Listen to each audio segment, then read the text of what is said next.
Gram staining करने के लिए सबसे पहले हमें क्लीन स्लाइड चाहिए, और अगर स्लाइड हमारे पास क्लीन नहीं है तो उसको क्रोमिक एसिड सोल्यूशन में पहले क्लीन करेंगे और उसके बाद फिर डिटर्जेंट में क्लीन करेंगे।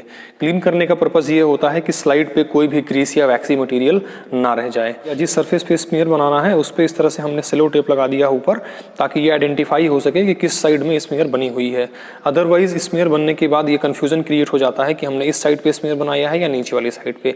तो ये सेलो टेप की जगह पे आप ग्लास मार्किंग पेंसिल या क्रेयॉन से भी इसको मार्क कर सकते हैं। ग्राम स्टेनिंग करने के लिए हम बैक्टीरिया का प्योर कल्चर भी इस्तेमाल कर सकते हैं, लेकिन जो आसानी से अवेलेबल मटेरियल है वो है दही, और दही में ढेरों बैक्टीरिया होते हैं और हम इसी को यूज़ करेंगे ग्राम स्टेनिंग की स्लाइड प्रिपेयर करने के लिए। स्मीयर बनाने के लिए दही का जो वाटरी पोर्शन है उसमें हमें अपनी एक और क्लीन स्लाइड डिप करना है, और डिप करने के बाद अब इस स्लाइड को हम जो मार्क की हुई सरफेस है उसके ऊपर एक साइड में रखेंगे और उल्टी साइड में इस तरह से ड्रैग कर देंगे। हमारी स्मीयर बनके तैयार है। अब इस स्मीयर को हमें एयर में ड्राई करना है और उसके बाद स्प्रिट लैंप में इसे फिक्स करना है।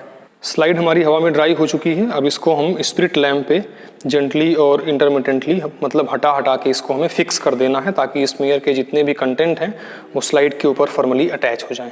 स्मीयर को हमने स्लाइड के ऊपर वार्म करके फिक्स कर दिया है। अब यहाँ से शुरू होता है हमारा स्टेनिंग का प्रोसेस। स्टेन्स को हम यूजुअली कपलिन जार या स्टैंडर्ड जार में लेते हैं। ये हमारे पास 4 कपलिन जार रखे हुए हैं। जिससे पहला यह प्राइमरी स्टेन है क्रिस्टल वायलेट या जंक्शन वायलेट। इसमें हम अपनी स्लाइड को वर्टिकली रख देंगे और रखने के बाद इसमें हम 1 से 2 मिनट तक के लिए छोड़ देंगे। क्रिस्टल वायलेट या जंक्शन वायलेट में अपनी स्लाइड को रखे हुए 1 मिनट हो चुका है। अब हम इसको निकालेंगे और निकालने के बाद स्लाइड को रनिंग टैप वाटर में अच्छी तरह से धुलना है, ताकि जितना भी एक्सेस स्टेन है वो पानी के साथ बह जाए।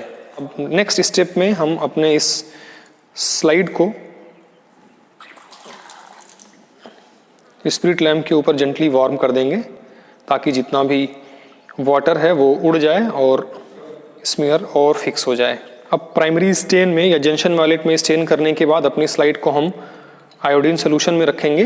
आयोडीन सोल्यूशन मॉर्डेंट की तरह बिहेव करता है और जो भी रिएक्टिविटी होती है स्टेन के और बैक्टीरिया के सेल वॉल के बीच में उसको ये फर्म कर देता है। तो इसमें भी हम 1 मिनट तक छोड़ेंगे। आयोडीन सोल्यूशन में भी लगभग 1 मिनट हो चुका है। अपनी स्लाइड को हम इसमें से रिमूव करेंगे और रिमूव करने के बाद जितना भी एक्सेस आयोडीन सोल्यूशन है उसको हम टैप वाटर में रनिंग वाटर के थ्रू वॉश कर देंगे, और फिर से वॉशिंग हो जाने के बाद हम स्प्रिट लैंप के ऊपर हल्का सा हीट कर देंगे। थर्ड स्टेप में अपनी स्लाइड को हम अल्कोहल में 70% या 70 to 95% अल्कोहल में डिप करेंगे, और इसमें हम मुश्किल से 10 सेकंड तक के लिए रखेंगे, उसके बाद निकाल देंगे। तो 10 सेकंड हो गए हैं, इसको हम रिमूव कर लेते हैं। रिमूव करने के बाद टैप वाटर में इसको हम रिंस कर देंगे। अब हम अपनी स्लाइड को सैफरनिन में डिप करके रखेंगे। सैफरनिन में हमें आधा मिनट से लेकर के 1 मिनट तक रखना है। ये सेकेंडरी स्टेन या काउंटर स्टेन है। अल्कोहल में रखने के बाद जितनी भी सेल डीकलराइज हो चुकी होती हैं वो सैफरनिन के कलर को कैच कर लेती हैं। लगभग 30 सेकंड के बाद हम सैफरनिन से अपनी स्लाइड को रिमूव कर लेंगे, और रिमूव करने के बाद फिर हमें जितना भी एक्सेस स्टेन है इसको रनिंग वाटर में वॉश कर देना है, और वॉश करने के बाद अपनी स्लाइड को हमें एयर ड्राई कर लेना है। अब हमारी ग्राम स्टेन की स्लाइड प्रिपेयर हो गई है। आइए इसको माइक्रोस्कोप में ऑब्जर्व करते हैं। माइक्रोस्कोपिक व्यू में हम छोटी छोटी बैक्टीरियल सेल्स को देख सकते हैं जिनका शेप स्फेरिकल है, जिनको हम कोकस कहते हैं या कोकाई कहते हैं, और कई सारी छोटी छोटी बैक्टीरियल सेल्स मिल करके चेन बना ली हैं जिसको हम स्ट्रेप्टोकोकस या स्ट्रेप्टोकोकाई कहते हैं। इनके कलर की अगर हम बात करें तो सबकी सब पर्पल दिख रही हैं, इसका मतलब ये ग्राम पॉजिटिव बैक्टीरिया हैं। ग्राम स्टेनिंग एक डिफरेंशियल स्टेनिंग की टेक्निक है जिसको सबसे पहले हांस क्रिश्चियन ग्राम ने डिवाइस किया था। इसमें 2 टाइप के स्टेन्स का यूज करते हैं। एक तो प्राइमरी स्टेन होता है जंक्शन वायलेट, और दूसरा होता है सैफरनिन या काउंटर स्टेन जिसको, या सेकेंडरी स्टेन कहते हैं। इस डिफरेंशियल स्टेनिंग के अकॉर्डिंग बैक्टीरिया को 2 कैटेगरी में डिवाइड कर सकते हैं। जो पहली कैटेगरी है वो ग्राम पॉजिटिव और दूसरी है ग्राम नेगेटिव। बैक्टीरिया की सेल वॉल की अगर हम बात करें तो ये पेप्टाइडोग्लाइकेन की होती है जिसको म्यूकोपेप्टाइड या कॉमनली म्यूरिन भी कहते हैं।